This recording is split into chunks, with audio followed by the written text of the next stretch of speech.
Nous allons lire à peine deux livres, deux passages des Écritures. Le premier, ce sera dans Deutéronome, chapitre 8, du verset 12 au verset 18.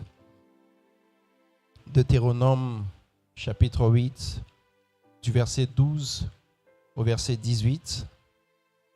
Et le deuxième passage, ce sera celui duquel nous avons tiré le thème de ce matin, Ésaïe 53, le verset 1er. Deutéronome 8, 12 à 18. Est-ce que vous y êtes? J'y suis. Merci, pasteur Ramazani, de nous aider pour la lecture. Deutéronome chapitre 8. Lisons très attentivement cette histoire. Deutéronome chapitre 8, le verset 12 au verset 18, je lis au nom de Jésus. Lorsque tu mangeras et te rassasieras, lorsque tu bâtiras et habiteras de belles maisons, lorsque tu verras multiplier ton gros et ton menu bétail, s'augmenter ton argent et ton or, et s'accroître tout ce qui est à toi, prends garde que ton cœur ne s'enfle et que tu n'oublies l'Éternel ton Dieu qui t'a fait sortir du pays d'Égypte, de la maison de servitude, qui t'a fait marcher dans ces grands et affreux déserts où il y a des serpents brûlants, des scorpions, dans des lieux arides et sans eau, et qui a fait jaillir pour toi de l'eau du rocher les plus durs, qui t'a fait manger dans les déserts la manne inconnue de tes pères, afin de t'humilier et de t'éprouver, pour te faire ensuite du bien. Verset 17. Garde-toi de dire en ton cœur, ma force et la puissance de ma main m'ont acquis ces richesses. Verset 18. Souviens-toi de l'Éternel, ton Dieu, car c'est lui qui te donnera de la force pour les acquérir, afin de confirmer, comme il le fait aujourd'hui, son alliance qu'il a jurée à tes pères. Amen. Je vais quand même essayer de revenir en arrière sur ce passage afin que nos esprits puissent mieux capter ce passage, parce que la plupart des fois, lorsqu'on lit comme ça, on fait juste une lecture. Yes. Mais après, on n'appréhende pas vraiment le texte dans sa profondeur. Amen, amen. Amen. Donc, je vais rentrer avec pasteur Ramazani. Tu peux reprendre au verset 12. On va aller maintenant verset par verset.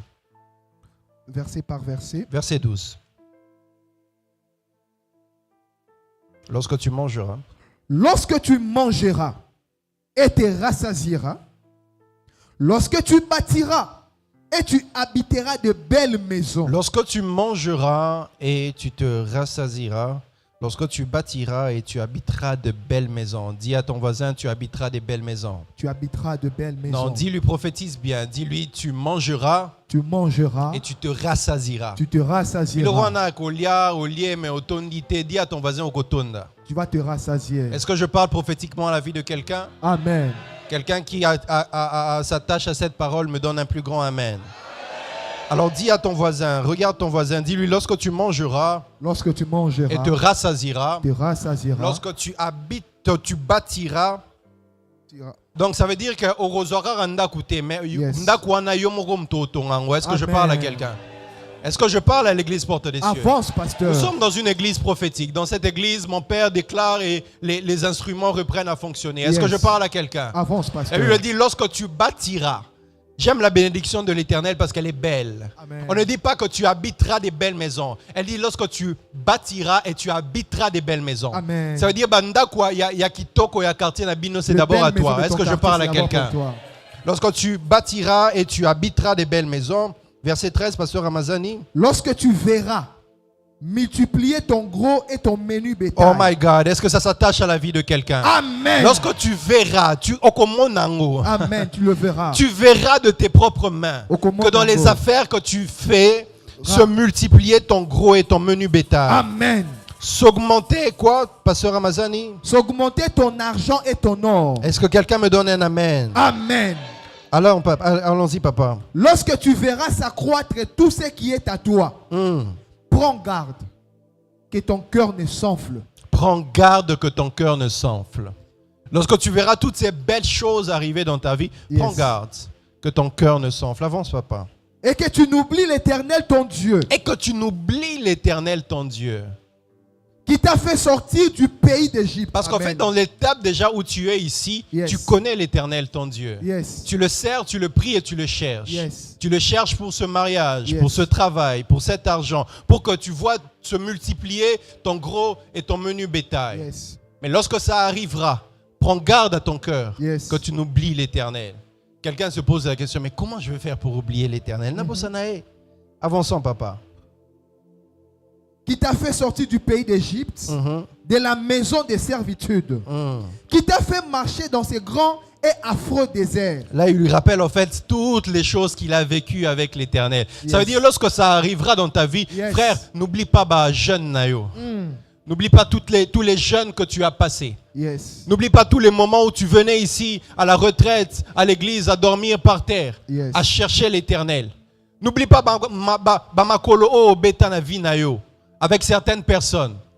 N'oublie pas, quand ça arrivera certainement dans ta vie. Amen. Mais quand ça arrivera, s'il te plaît, n'oublie pas. N'oublie pas d'où est-ce que Dieu t'a tiré. D'où est-ce que Dieu est parti avec toi. Avance, papa. Qui t'a fait marcher dans ces grands et affreux déserts. Où il y a des serpents brûlants et des scorpions. Qui t'a fait marcher dans des lieux arides et sans eau. Et qui a fait jaillir pour toi de l'eau du rocher les plus dures. Qui t'a fait manger dans les déserts la manne inconnue de tes pères. Et là, Dieu est même en train de lui rappeler non seulement les souffrances qu'il avait eues, mais aussi les miracles qu'il a vécus avec Dieu. Amen. Parce que lorsque tu seras dans l'opulence, lorsque tu seras rassasié, lorsque tu construiras ta maison, tu seras bien. Rappelle-toi des miracles que tu as vécus avec le Seigneur. Amen. Lorsque tu verras tout ça là, rappelle-toi que tu étais ici à la porte des cieux, les baffles avaient grillé, que mon Père spirituel avait déclaré et on a vu les baffles recommencer à fonctionner. Amen.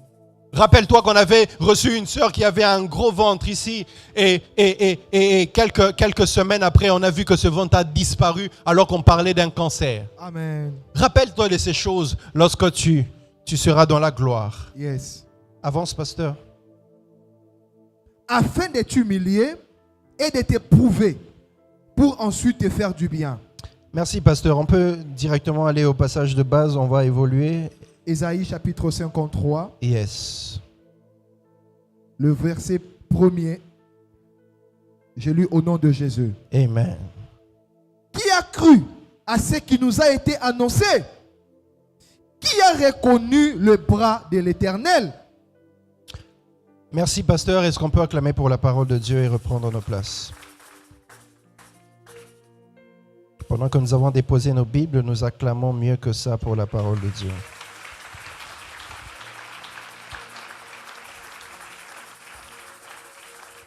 Comme je disais, nous sommes au premier dimanche du mois et mon message sera très simple. Je ne vais pas le tirer en long. Parce que juste après, j'aimerais que l'on puisse passer des moments en prière. J'ai quelques paroles prophétiques que le Seigneur met dans mon esprit. J'aimerais les déclarer. On devrait le prier pour ces choses tout à l'heure ce matin. Amen, amen. Je prêcherai donc un message très simple et je m'étendrai un peu plus durant la semaine parce que je vais encore enseigner mardi et je vais encore enseigner vendredi où nous aurons le temps de prier. Et ce matin, mon thème de ce matin, c'est qui a reconnu le bras de l'Éternel? Qui a reconnu le bras de l'Éternel? Dis à ton voisin, qui a reconnu le bras de l'Éternel? C'est une question. Qui a reconnu le bras de l'Éternel? C'est Ésaïe 53, le premier verset. Normalement, c'est même dans ce chapitre où il est en train de faire une préfiguration de Jésus. Il prophétise sur ce qu'il arrivera. C'est là où il parle justement de Jésus. On dira, voilà, il s'élèvera comme une faible plante, patati, patata. Et vous connaissez cette histoire. Mais c'est surtout ce verset qui m'intéresse parce que Jésus va encore rappeler cela, je pense, dans Jean 12. Il va rappeler, il va aussi citer, dans Romains, on va encore citer cette même phrase, cette même question qu'avait posée le prophète Ésaïe. Dans Ésaïe 53, le premier verset. Mais lorsque vous ne lisez que le premier verset de la version 8 secondes, vous n'arrivez pas à la profondeur de ce que je vais vous enseigner ce matin. Je vais donc vous lire 2 autres versions afin que vous soyez avec moi sur la même longueur d'onde. Est-ce que je peux avancer? Ésaïe 53, le premier verset dans 8 secondes, le prophète est juste en train de poser 2 questions. Il dit: qui a cru à ce qui nous avait été annoncé, qui a reconnu le bras de l'Éternel? Qui a reconnu le bras de l'Éternel? Lorsqu'on te dit juste qui a reconnu le bras de l'Éternel, tu as peut-être une image, mais tu te dis dans ta tête, bon, qui a reconnu le bras? Tu regardes le bras, ok, le bras de l'Éternel. Pourquoi pas qui a reconnu le doigt de l'Éternel, qui a reconnu la main de l'Éternel, mais dit qui a reconnu le bras de l'Éternel. La version Louis II nous laisse un peu dans une forme de personnification de Dieu. Mais j'aime la version Parole de vie. La version Parole de vie dit ceci: qui a cru à la nouvelle que nous avons apprise. Écoutez, qui a reconnu la puissance du Seigneur. Est-ce que je peux reprendre? Pendant que Louis II est en train de dire qui a reconnu le bras de l'Éternel, c'est un peu flou dans nos esprits. Mais j'aime Parole de vie qui est beaucoup plus précis. Parole de vie dit qui a reconnu la puissance du Seigneur. Qui a reconnu la puissance de Dieu. Pose maintenant la question à ton voisin: qui a reconnu la puissance de Dieu? Mais je vais en profondeur un peu plus dans français courant, parce que français courant, je l'aime bien. Français courant dit ceci: qui de nous a cru à la nouvelle que nous avons apprise? Deuxième question: qui de nous a reconnu que le Seigneur était intervenu? C'est très beau ça. Pendant que Louis II dit simplement qui a cru, qui a reconnu le bras de l'Éternel. Parole de vie dit qui a reconnu la puissance de Dieu. Mais français courant dit qui a reconnu l'intervention de Dieu dans cette situation-là. Qui a reconnu, qui a vu, qui a compris que là, dans ce qui est flou là, dans ce qu'on n'arrive pas à capter là, qui a vu Dieu dans ça? Qui a vu Dieu dans cette situation-là? Qui a vu l'intervention de Dieu dans cette situation-là? J'aimerais que vous puissiez retenir ça comme ça. Je vais vous expliquer un peu plus tard ce que nous venons de lire. Depuis quelques dimanches, on va dire même depuis le début du mois, notre père, le prophète Joël Francis Tatou, a enseigné sur le Dieu Tout-Puissant. Il a enseigné que le Dieu que nous servons, le Dieu El Shaddai, est le Dieu de la toute-puissance. Il a rappelé encore que depuis la nuit des temps, le Dieu que nous servons, le Dieu que nous prions, le Dieu que nous cherchons ici est capable de toutes choses. Que le Dieu que nous aimons ici, et rien ne lui est impossible. J'aime une phrase que j'ai toujours retenue de mon père spirituel, c'est que rien n'est impossible à Dieu et tout est possible à celui qui... Je pensais que je parlais à la porte des cieux. Rien n'est impossible à Dieu et tout est possible à celui qui... La fameuse phrase de notre père spirituel. Pour dire que déjà du côté de Dieu, tout est déjà OK. Que là-bas, rien ne lui est impossible. Mais aussi pour tout celui qui croit, rien ne lui est aussi impossible. Les deux sont un peu comme pareils à ce niveau-là. Au niveau de la foi, au niveau de la croyance, au niveau de ce à quoi nous nous attachons. Voilà pourquoi j'aimerais encore rappeler à quelqu'un, le Dieu que nous servons est le Dieu Tout-Puissant. Est-ce que je parle à quelqu'un? Et ce que j'aime, c'est que notre Père a non seulement enseigné cela, mais a aussi démontré cela tout au long du mois. On a eu le premier dimanche, là j'étais d'ailleurs moi-même ici, où on a eu des miracle money, comme pas possible. Des gens ont reçu ici sur place, ou même par les médias, des gens ont reçu des transferts. Nous avons vu ça d'ailleurs à la clôture encore de recharge pendant que nous étions au terrain là-bas. Le Seigneur s'est manifesté par sa puissance. Les miracles, des guérisons instantanées. Notre Père a déclaré, et on a vu justement qu'il y a plusieurs appareils. Et d'ailleurs, même nous faisons partie du conseil pastoral. Il y a des choses qu'on n'est pas revenu dire ici, pasteur Ramazani, mais Tout le temps, on ne faisait que recevoir des témoignages, on ne faisait que recevoir des gens de partout dans le monde. Un congélateur qui ne fonctionnait pas, qui a repris à fonctionner. Téléviseur, lampe, 7 000 €. Est-ce qu'on avait raconté ce témoignage-là? 17 000, il y a 17 000 € a apparu dans un compte. On nous a envoyé les captures d'écran. Dis à ton voisin, Dieu est tout puissant. Non, Dieu ne fait pas ceci. Regarde, laisse les secrétaires de Dieu là, hein? Les parsecs de Dieu là, qui aiment dire ce que Dieu fait, ce que Dieu ne peut pas faire. Parce que de toutes les façons, ils ne sont parsecs de Dieu que lorsqu'ils ne peuvent parler que de ce que Dieu ne peut pas faire. Ce que Dieu peut faire là, ils ne savent pas raconter ça. Laisse-nous qui ne sommes pas les parsecs de Dieu, les secrétaires de Dieu, nous sommes les fils de Dieu, te dire justement ce que Dieu est capable de faire. Les assistants de Dieu là, laisse-les. Est-ce que Dieu peut faire? Dieu peut faire. Le Dieu que nous servons et auquel nous croyons peut tout faire, sauf rien. Amen, amen.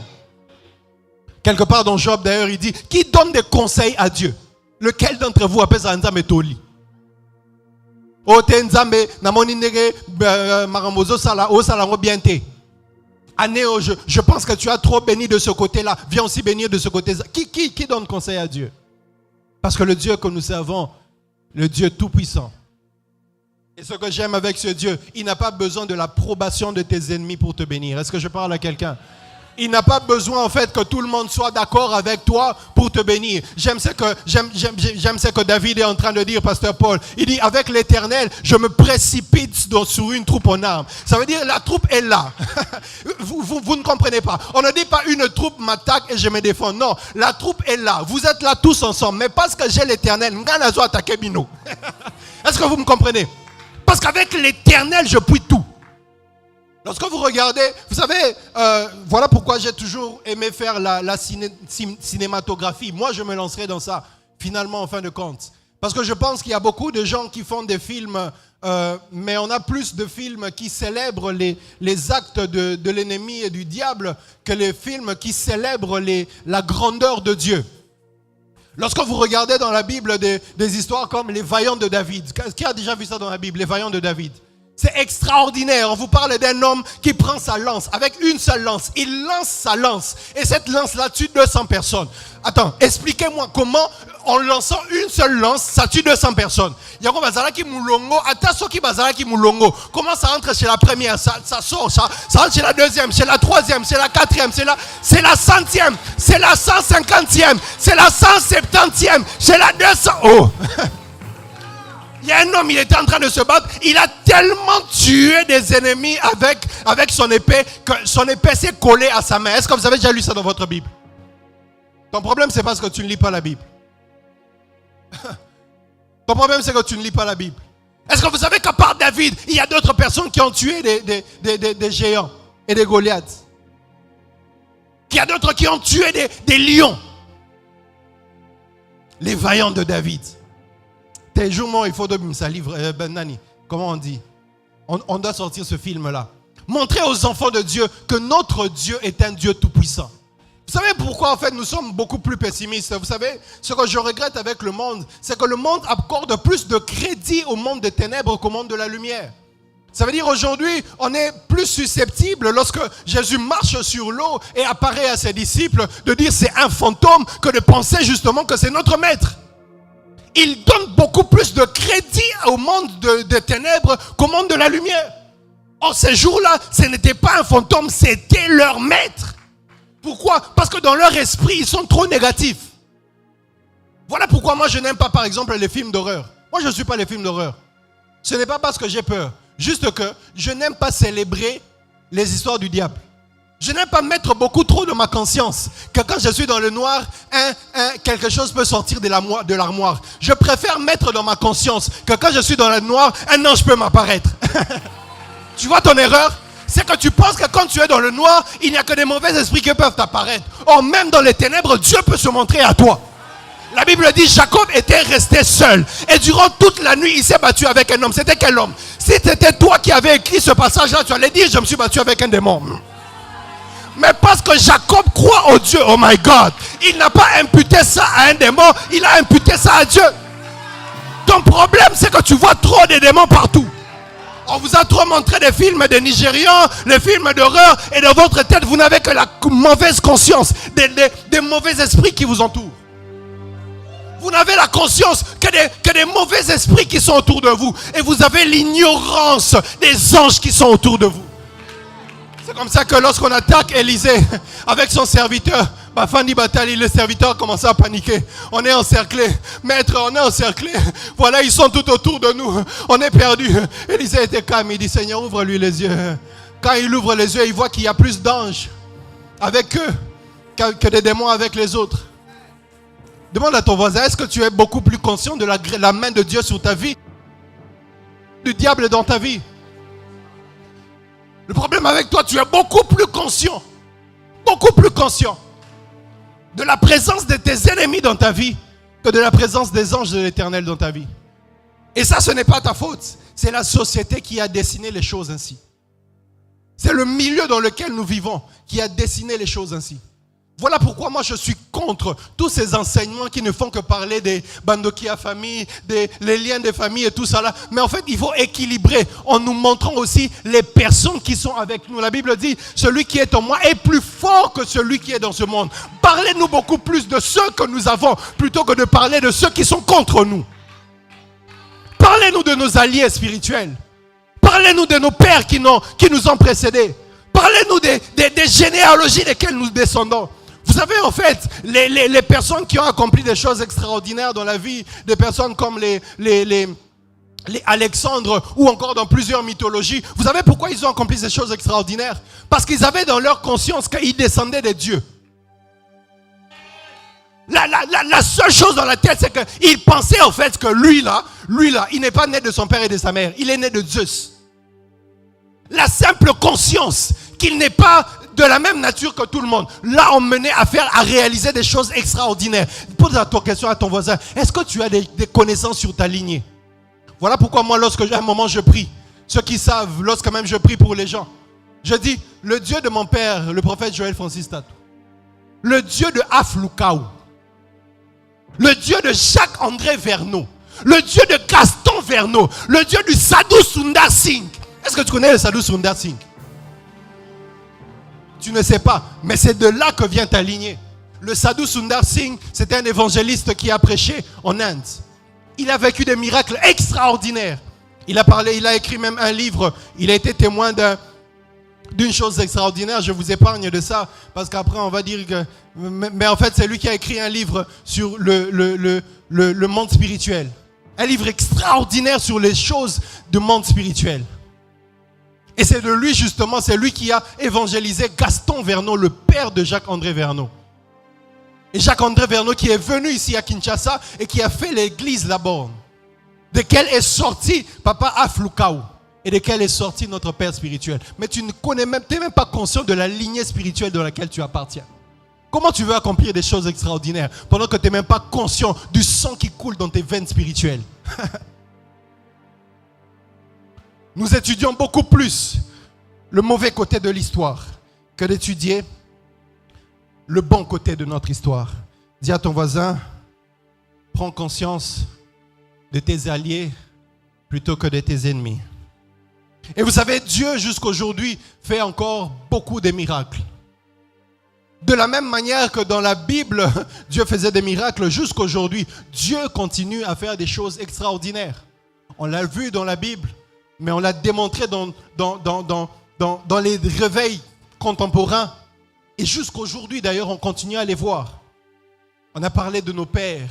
On a parlé de Catherine Kuhlman. On a parlé de Tel Osborne. Ici seulement au Nigeria, il a vécu un homme comme T.B. Joshua. Je serais fier de dire à mes enfants que j'ai connu l'époque de T.B. Joshua. On a des miracles filmés, enfin. Des miracles authentiques filmés avec des mbassous, des goitres disparaître. Tout est enregistré. À un moment même, il a été combattu. On a fermé sa chaîne YouTube.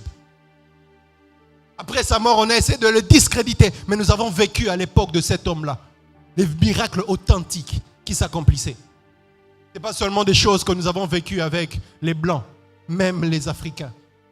Aujourd'hui, on nous parle des hommes comme les Heidi Niabala, plusieurs qui ont vécu dans notre ère, dans notre époque, dans notre pays. des hommes et des femmes comme toi et moi. Qui a dit que le temps des miracles était révolu? Le temps des miracles est toujours là. Pourquoi? Parce que Dieu est le même hier, aujourd'hui et éternellement. Est-ce que quelqu'un me donne la main? Voilà pourquoi je lève ma main droite, je prophétise sur la vie de quelqu'un. Le même Dieu qui a fait des miracles par ces personnes-là fera aussi des miracles dans ta vie au nom de Jésus. Le temps des miracles n'est pas passé. Et vous savez, en fait, parfois on pense que cette phrase du temps des miracles est passé vient de nous. Non, cette phrase a commencé depuis des siècles. Parce que dans chaque génération, on avait toujours l'impression que Dieu n'était pas là. On avait l'impression de devoir encore fournir trop d'efforts pour essayer de voir Dieu, alors que Dieu était là.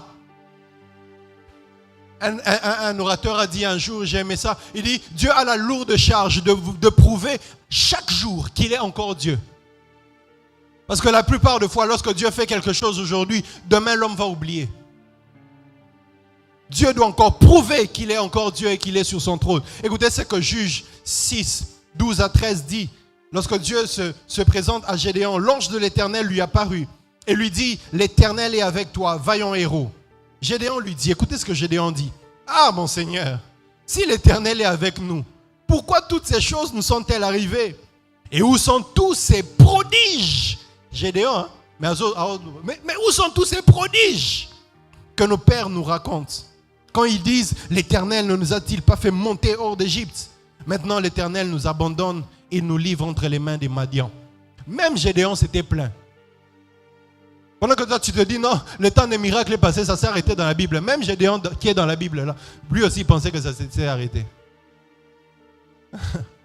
Avant que lui-même ne puisse vivre aussi des choses extraordinaires avec le Seigneur. Parce que ce n'est pas nouveau.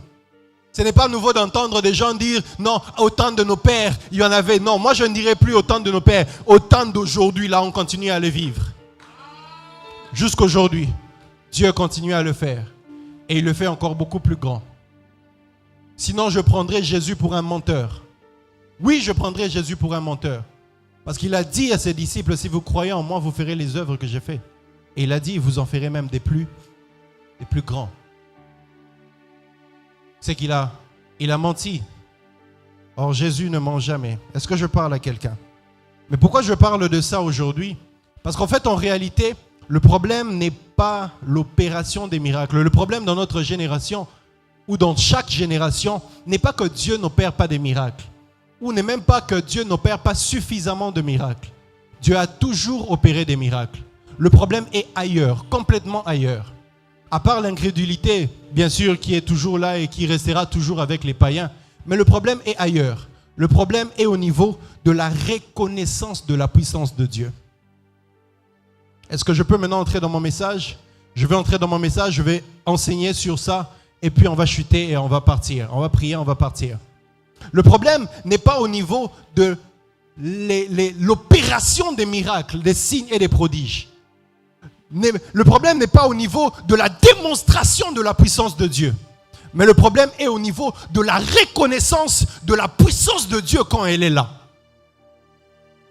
Et ça, le Seigneur m'a enseigné ça il y a déjà quelques mois. Il me dit, Jonathan, ce n'est pas que moi je ne fais pas aujourd'hui des signes, des prodiges et des miracles. D'ailleurs même, je le fais chaque jour. Et en plus, dans la vie de tout le monde. Mais le problème, c'est que la plupart d'entre nous, la majeure partie d'entre nous, nous ne reconnaissons pas le bras de Dieu. Nous ne reconnaissons pas la puissance de Dieu. Nous ne reconnaissons pas que là, il y a eu une intervention divine. Le problème, ce n'est pas Dieu. Le problème, c'est nous. Et ça a toujours été nous. Parce que l'homme est tellement distrait, l'homme est tellement concentré sur autre chose, que l'homme pense à tout et pense à Dieu en dernier recours. L'homme pense à Dieu par hasard parfois. Matthieu 22, le verset 29. Jésus parle aux pharisiens, il leur répondit, vous êtes dans l'erreur. Pourquoi? Parce que vous ne comprenez ni les Écritures, ni la puissance de Dieu. La puissance de Dieu est là. Elle est parmi vous. Elle est entre les rangées. Elle est dans ta famille. Elle est dans tes affaires. Elle est dans ta santé. Elle est dans la vie de tes enfants. Mais ton problème, c'est quoi? Non seulement tu ne comprends pas les Écritures, mais tu ne comprends pas aussi la puissance de Dieu. Mets ta main droite sur ta tête, dis, Seigneur, fais-moi reconnaître ta puissance. Dieu agit tous les jours. Dieu continue d'agir. Il continue de faire. Mais le problème, c'est nous qui ne prenons point garde à cela. C'est nous qui n'entendons pas Dieu lorsqu'il parle. C'est nous qui ne voyons pas Dieu lorsqu'il se manifeste. C'est nous qui ne prenons point garde à ce que Dieu est en train de faire lorsqu'il est là. Et c'est ça. Le problème principal, ce n'est même pas l'incrédulité. L'incrédulité, c'est chez les gens de l'extérieur. Dans l'église, le problème n'est pas l'incrédulité. C'est que Dieu est là, il le fait. Il fait tous les jours. Mais l'église ne prend point garde à ça. Pasteur Ramazani, la Bible parle dans Luc 17, la Bible parle de l'histoire des 10 lépreux. Vous connaissez l'histoire, non? La Bible dit que Jésus faisait un voyage de Jérusalem à Samarie. Et durant son voyage, la Bible dit, pendant qu'il entre dans un village, il croise 10 lépreux. Et ces 10 lépreux au bord de la route commencent à crier, Jésus, s'il te plaît. C'est dans Luc 17, vous pourrez lire ça à la maison. Jésus, s'il te plaît, aide-nous, sauve-nous, nous avons besoin de toi. Jésus, s'il te plaît. Jésus leur dit, allez vous présenter au sacrificateur. La Bible dit, pendant qu'ils allaient se présenter au sacrificateur, Jésus a continué sa route. Pendant qu'ils allaient se présenter au sacrificateur, la Bible dit, ils ont tous été guéris. Mais vous savez le côté tragique de l'histoire, c'est que des 10 personnes qui ont été guéries, une seule personne est rentrée vers Jésus pour glorifier Dieu. Une seule personne est rentrée pour glorifier Dieu. Prophète Gratien, voici ce que Dieu m'a enseigné sur ce passage. Il me dit, Jésus essayait de nous dire simplement une chose, une vérité statistique qui se passe dans l'église de Jésus aujourd'hui. Il me dit, sur 100% des miracles et de la puissance de Dieu qui se manifestent dans l'église, malheureusement, il n'y a que 10% qui reviennent glorifier Dieu après. Dans ce passage, Jésus nous donnait justement une illustration statistique de la manière dont les enfants de Dieu se comportent à l'église de Dieu. Pasteur Paul, durant Hanouka, Dieu fait des miracles et en masse. Dieu a fait des choses durant Recharge. Dieu a fait des choses en masse dans l'église. Mais le problème c'est quoi? C'est qu'il y a toujours les quelques témoignages qu'on a ici. Ça c'est les seuls lépreux. Et Jésus dit, mais les 10 n'ont pas été guéris. Pourquoi il n'y a qu'un seul? Et d'ailleurs un étranger. Un étranger. Parce que la plupart des fois, c'est ceux qui ne sont même pas très ancrés dans la foi qui reviennent pour célébrer Dieu. Mais les vieux qui sont avec le Seigneur depuis longtemps, qui viennent à l'église à tous les cultes, les plus persévérants, les plus fervents, ils voient aussi la main de Dieu. Mais le problème, c'est qu'ils ne savent pas reconnaître la puissance de Dieu. Il dit, il n'y a que lui qui a été guéri. Qu'est-ce qui se passe? Qu'est-ce qui se passe? Église de Dieu, qu'est-ce qui se passe? Où sont passés les 9 lépreux? Où sont passés les 9 lépreux? Les 9 lépreux sont partis. Ils ont trouvé que c'était une habitude. Les 9 lépreux sont partis. Ils ont essayé de trouver une raison scientifique à ce qui leur est arrivé. Les 9 lépreux sont partis chez eux. Ils ont essayé de se dire, bon, peut-être que ce n'était pas la lèpre, on nous avait menti à l'hôpital. Les 9 lépreux sont partis. Ils se sont dit, non, peut-être que c'est la route que nous avons empruntée, nous ne savions pas, mais en fait, ça nous a guéris. Les 9 lépreux ont oublié la parole prophétique. Nous étions à Speed. Il y a une sœur qui était aussi durant Speed, une étudiante.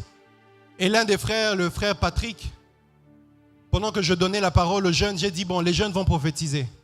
Je prends quelques jeunes, je donne le micro au frère Patrick. Le frère Patrick commence à prophétiser sur la sœur.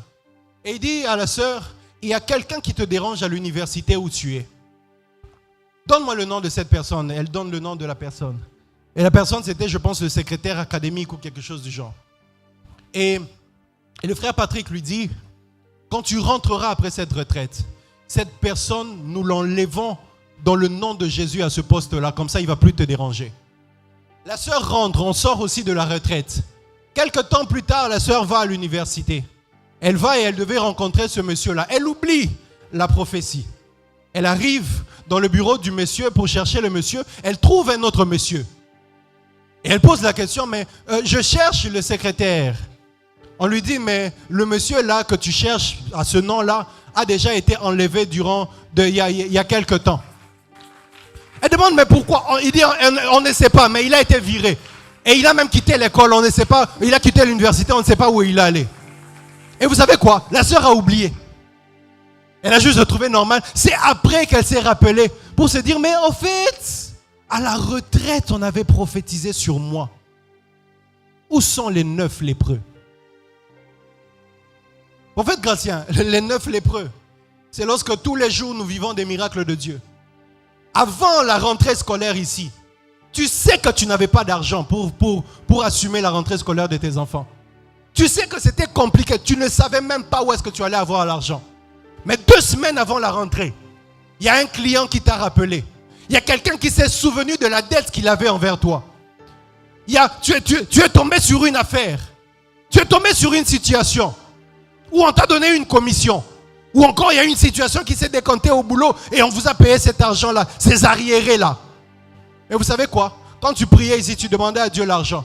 Mais quand l'argent est venu par le travail, tu t'es dit, ah non, c'est juste des arriérés qu'on nous a payés. Ah non, c'est juste un client qui s'est rappelé de moi. Ah non, c'est juste, voilà, c'est juste un concours de circonstances. Quelqu'un que je connaissais et que j'avais aidé, qui m'a aidé aussi à son tour parce que je l'avais aidé à l'époque. Qui a reconnu l'intervention de Dieu? Très peu de personnes reconnaissent l'intervention de Dieu. Tu sais que tu devais mourir dans un accident. Tu sais que c'était compliqué pour nouer le 2 bouts du mois. Tu sais que pour avoir cet enfant-là, c'était compliqué. Tu te rappelles très bien de ça.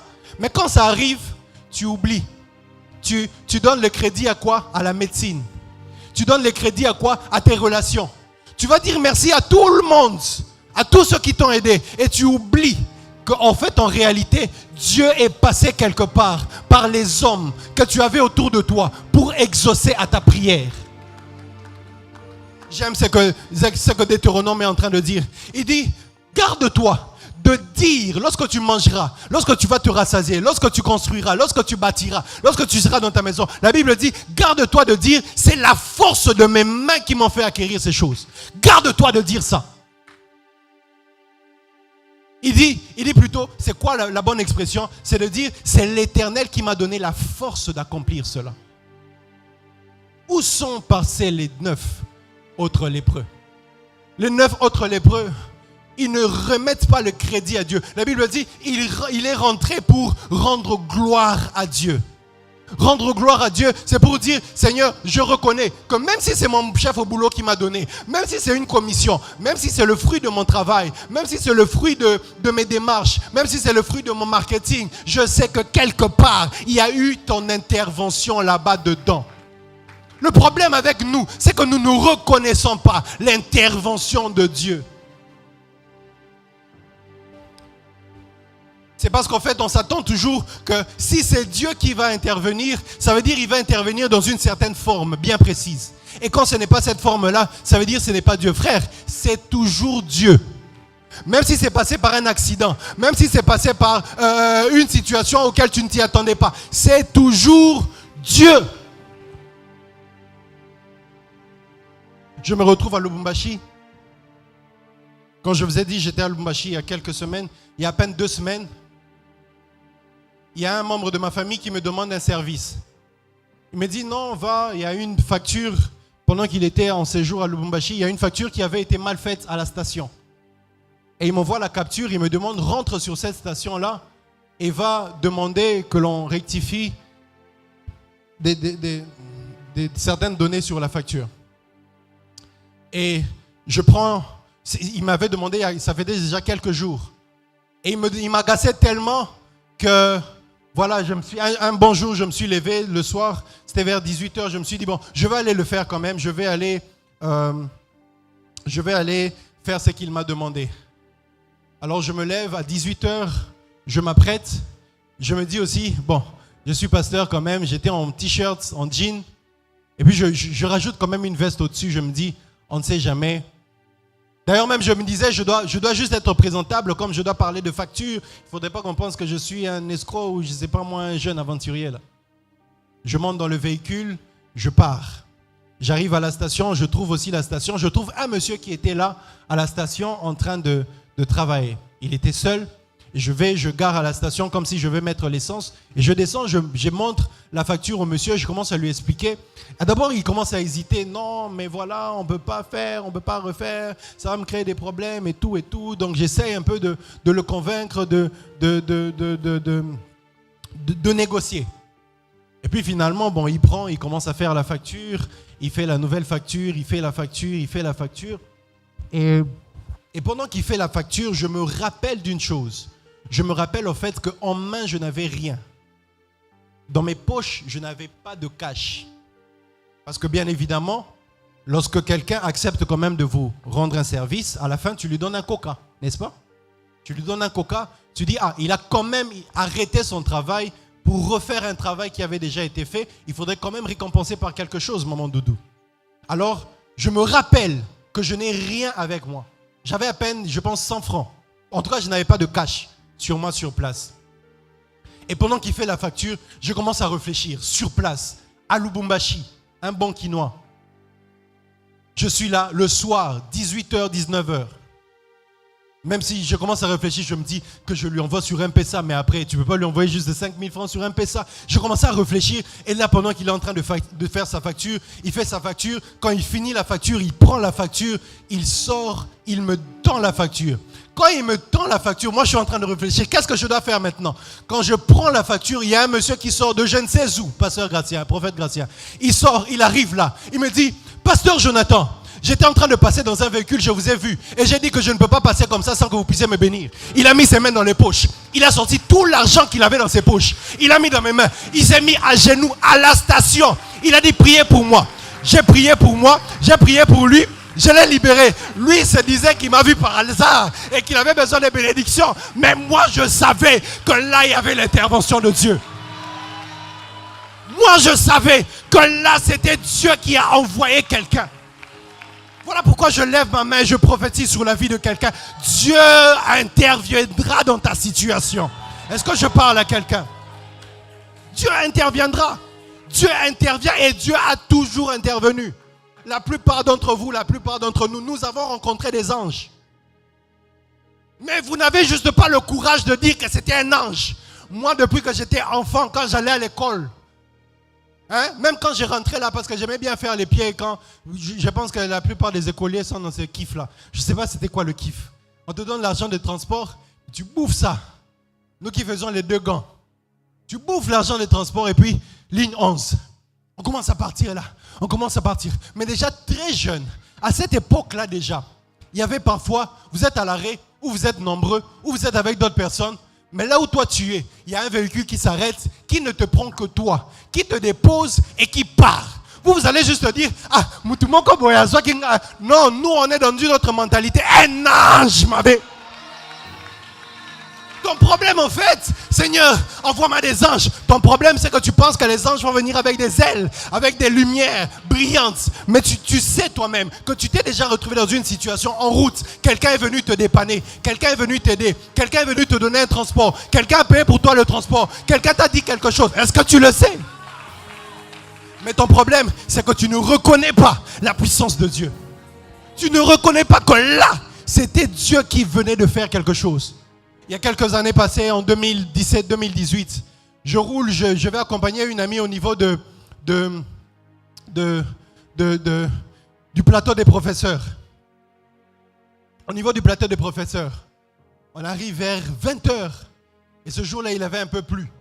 Et la voiture que j'avais, pendant que je suis en train de rentrer, je me retrouve au plateau des professeurs. Les gens qui connaissent le plateau des professeurs peuvent comprendre la situation. Déjà, c'est loin, parce que moi, j'habitais aux zones. C'est très loin, donc on est à l'Unikin. À l'intérieur là-bas de l'Unikin. 20h, il n'y a personne sur la route. Mon pneu se crève. Pasteur Ramazani. 20h, mon pneu se crève. Il pleuvine. J'essaye de changer le pneu parce que j'avais un problème de pneu. Et vous savez quoi? Pendant que j'essaye de changer le pneu, les crics, le véhicule s'affaisse sur les crics. Donc le véhicule tombe. Lorsque j'enlève le pneu, le véhicule tombe. Donc le véhicule est affaissé. Je suis seul. Tu vas commencer par où pour transporter le véhicule, mettre même un pneu en bas, remettre les crics, faire monter le véhicule. Tu vas commencer par où? J'ai commencé à me démerder, à chercher 20 heures au plateau, en plein plateau de professeurs. Qui va t'aider? Pendant que je me démerdais là, il y a un véhicule qui vient et s'arrête. Il y avait 3 personnes dedans. Et ces personnes-là viennent et me disent, oh, tu as un problème? Pas. Et ils viennent, ils prennent leur cric, ils viennent ensemble, on soulève, on met le pneu et puis ils m'aident à faire ça. Et à la fin, ils me disent, nous revenons du Bas-Congo d'un voyage. On vient d'arriver à peine maintenant là. Alors on t'a vu, on s'est dit que tu étais dans un problème, on t'a aidé et ils sont partis. Vous allez dire que non, c'était des gens, ils venaient du Bas-Congo, ils nous ont juste aidés. Mais moi là, je reconnais la puissance de Dieu. Je reconnais l'intervention divine. J'ai une question à vous poser, frères et sœurs. Avec qui s'était battu Jacob? Vous allez me dire que Dieu s'était battu avec Jacob. N'est-ce pas? Mais lisez bien vos Bibles. La Bible dit que Jacob resta seul. Et un homme vint lutter avec lui. Ils luttent ensemble toute la nuit. Lisez ça du début à la fin, vous allez comprendre ce que je suis en train de dire. Ils luttent avec Jacob toute la nuit. Ils luttent avec Jacob toute la nuit, pasteur Ramazani. Et la Bible dit, lorsque le soleil se lève, presque le soleil vers l'aurore, et l'homme l'a dit à Jacob, mais laisse-moi partir. Laisse-moi partir parce que le jour est en train de se lever. Jacob lui dit, je ne te laisserai si tu ne me bénis. Ensuite, cet homme-là pose la question à Jacob. Pasteur, prophète Gratien, je pensais en fait que l'homme-là allait prophétiser sur la vie de Jacob et c'est comme ça que Jacob allait déterminer que celui-ci c'est un prophète ou celui-ci c'est un Dieu. Mais il ne sort même pas les noms ni des détails. Il pose la question encore à Jacob. Quel est ton nom? Il dit mon nom est Jacob. Il dit désormais ton nom sera Israël parce que tu as lutté avec Dieu et tu as été vainqueur. Et en plus il le laisse et il part. Il n'y a aucun endroit dans la Bible où on voit que cet homme-là c'était Dieu. Aucun. C'était juste un homme qui a parlé à la vie de Jacob. Et il n'a même pas trouvé le nom de Jacob. Jacob qui lui a donné son nom. Posez-moi maintenant la question. Pourquoi Jacob a dit qu'il a lutté avec Dieu? Parce que cet homme-là lui-même a dit, tu as lutté avec Dieu. Mais qu'est-ce qui prouve que toi tu es Dieu? Tu n'as fait ni miracle, ni prophétie, rien du tout. Pourquoi? Comment on sait que tu es Dieu? Frère, si c'était toi, tu allais te dire Nabunena Kuluna. Si c'était toi, tu allais te dire Nabunena Mutuma Boy Alinga Ngamabe. Mais Jacob, dans l'homme qu'il avait vu se battre avec, Jacob a reconnu la puissance de Dieu. Frère, Salomon, le fameux endroit où Salomon a parlé avec Dieu, où Dieu a posé la question à Salomon, où Dieu a posé la question à Salomon, que veux-tu que je fasse pour toi? Demande-moi tout ce que tu veux. Salomon demande quoi? Un cœur intelligent, n'est-ce pas? Est-ce que vous savez que cette scène-là se passe dans un songe? Cette scène-là de Salomon, qu'on dit aujourd'hui, oh non, Salomon, Dieu il n'a pas demandé la richesse, il n'a pas demandé la gloire, mais il a demandé la sagesse. Est-ce que vous savez que c'était une conversation que Salomon avait avec Dieu, mais en songe? T'imagines maintenant combien de visites tu as eu de Dieu, mais en songe, mais toi tu n'as pas donné autant de valeur que Salomon a donné. Ton problème à toi, c'est que Salomon, lui, il a su donner de la valeur au songe qu'il avait eu. Il sait qu'en songe, j'avais demandé à Dieu la sagesse. Quand je me réveille, la sagesse que j'ai, ça ne me vient pas des livres, ça ne me vient pas de l'école, mais ça vient du songe. Est-ce que tu reconnais la main de l'Éternel? On peut poser la question aux gens ici. Racontez-nous votre histoire. Racontez-moi votre histoire. Vous allez parler de vos études, de là où vous avez fait l'université, de là où vous êtes parti, des amis que vous avez, mais vous n'allez même pas mentionner tous les miracles que vous avez eus tout au long de votre chemin, de la manière dont Dieu a intervenu dans votre situation. Comment certaines fois, Dieu vous a tiré d'embarras. Comment certaines fois, Dieu vous a aidé à faire des choix. Comment certaines fois, Dieu vous a envoyé des personnes qui vous ont aidé. Comment certaines fois, Dieu a intervenu dans une situation compliquée. Toi-même, tu sais qu'en 2024, tu ne fallait pas au coma. Mais quand c'est arrivé, tu as dit, ce sont mes relations. Tu as dit, ce sont mes connexions. Tu as dit, c'est juste des concours de circonstances. Voilà pourquoi j'aime ceux qui ont écrit la Bible. J'aime ceux qui ont écrit la Bible. Ceux qui ont écrit la Bible, en fait, ce sont des scribes. Ça veut dire, à l'époque, déjà, c'était des gens très intelligents avec une grande connaissance. Mais malgré ça, pasteur Tawenago, malgré ça, les gens qui ont écrit la Bible se sont rassurés de raconter les choses textuellement comme elles étaient même spirituellement. Tu ne me comprends toujours pas, mais je comprends. Je vais essayer de t'expliquer. Écoute ceci. Ceux qui ont écrit la Bible se sont rassurés de mettre l'emphase sur toutes les choses spirituelles telles qu'elles étaient spirituellement comprises. Et non essayer de nous expliquer un peu scientifiquement comment aurait pu ou comment aurait dû se passer une situation. Et ils nous ont expliqué spirituellement, avec tous les détails. Parce que c'était des hommes spirituels. Je bénis le Seigneur pour les gens qui ont écrit la Bible. Et lorsque vous voyez la Bible, lorsque vous voyez les miracles qui sont racontés dans la Bible, normalement, on ne devait pas forcément croire en tout ce qui est écrit.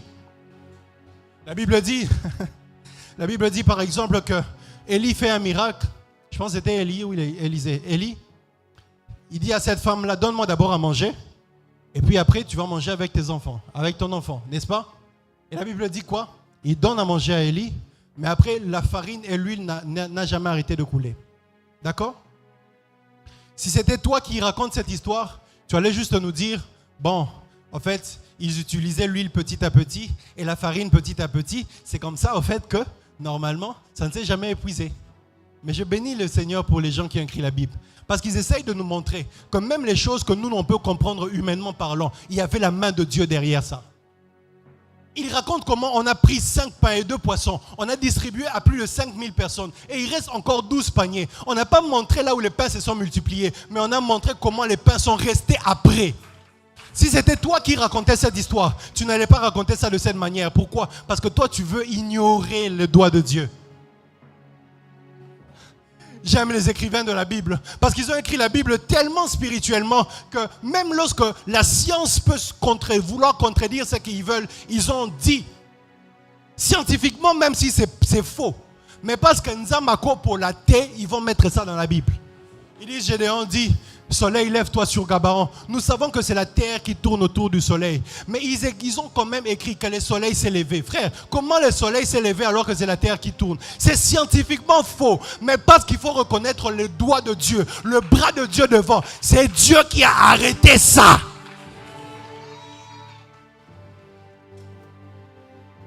Qui a reconnu la puissance de Dieu? Qui a reconnu la main de l'Éternel? Le Seigneur m'envoie vous dire, Église Porte des Cieux, les miracles ne sont pas rares. C'est juste vous qui avez rarement constaté les miracles dans vos vies. Je reprends. Les miracles ne sont pas rares dans cette génération.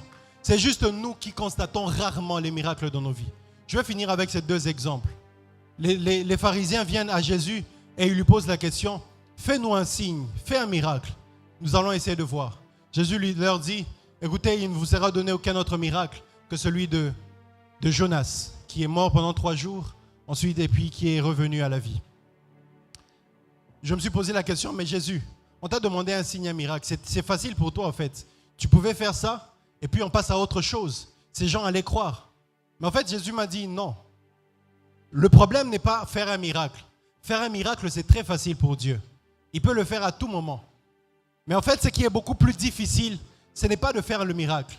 Faire les miracles est beaucoup plus facile qu'emmener les gens à croire à la puissance de Dieu derrière le miracle.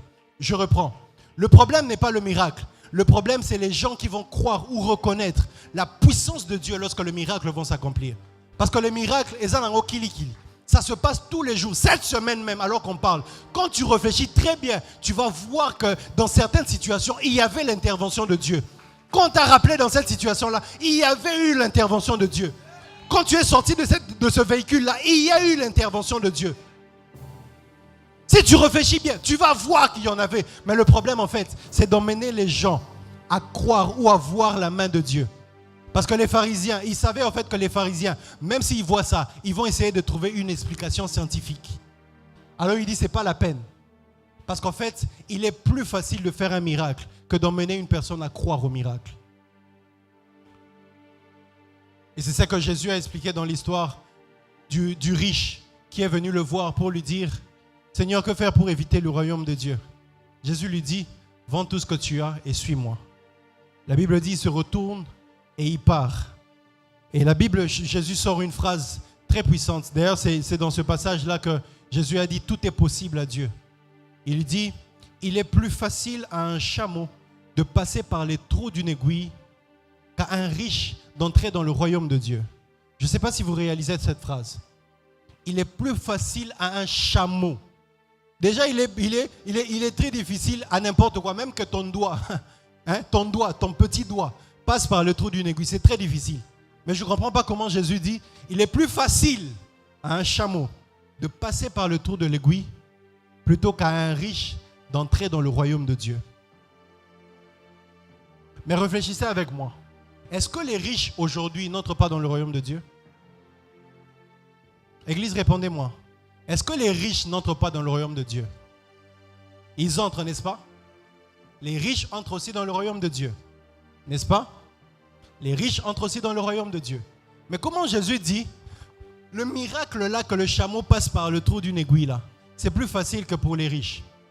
J'aimerais dire à quelqu'un, si les riches, malgré que c'est le miracle le plus difficile qui existe, soit qu'un riche entre dans le royaume de Dieu, ce miracle-là s'accomplit vraiment. Ça veut dire qu'il n'y a aucun miracle que Dieu ne peut faire dans ta vie. Je ne sais pas, tu n'as pas compris ce que j'ai dit.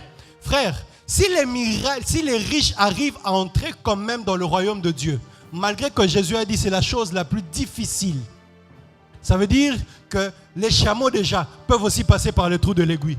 Frère, ça veut dire que si le chameau peut passer par le trou de l'aiguille, ça veut dire que ton cancer peut partir. Tu ne m'as pas compris. Ça veut dire que tu peux toi-même te marier. Ça veut dire que tu peux avoir ce boulot-là.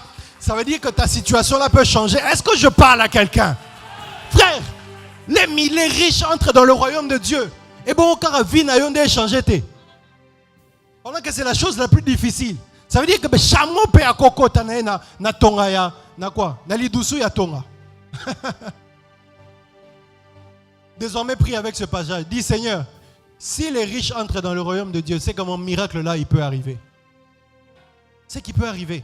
Rien n'est impossible. Et à la fin, Jésus dit justement, tout est possible à Dieu. Mais c'est nous qui ne prenons point garde à ça. C'est nous qui ne voyons pas et ne reconnaissons pas la main de Dieu. Et le Seigneur m'envoie de nous dire, je vais finir par là, que si l'Église commence à reconnaître la main de Dieu dans chaque situation, les petites situations où tu te rends compte que l'enfant était allé à l'école et il est rentré sain et sauf, ce n'est pas une habitude. J'ai dormi avec cette maladie. Normalement, on m'avait diagnostiqué des choses bizarres, mais je me suis réveillé et je tiens encore jusqu'aujourd'hui. Ce n'est pas un hasard. Dans des situations qui peuvent être minimes, où tu cherchais de l'argent sérieusement, mais tu te rends compte que tu as finalement payé le loyer, tu as finalement payé les études, tu as finalement payé ce voyage, tu as finalement payé cette dette. Je parlais avec un ami qui avait une dette de plus de 100 000 $. Et puis finalement, aujourd'hui, il a pu payer toute cette dette-là. Il dit, je ne sais même pas comment j'y suis arrivé, mais je me rends compte aujourd'hui là que j'ai épuisé toute ma dette de 100 000 $. Frère, tu ne sais pas reconnaître le doigt de Dieu. Et le problème, c'est que si tu ne sais pas reconnaître ce doigt-là, ou ce bras-là, ou cette puissance-là, petit à petit, elle passera à côté de ta vie. Les autres verront des fruits, ils en mangeront, ils se réjouiront, mais vous n'en bénéficierez pas. Que Dieu bénisse sa parole.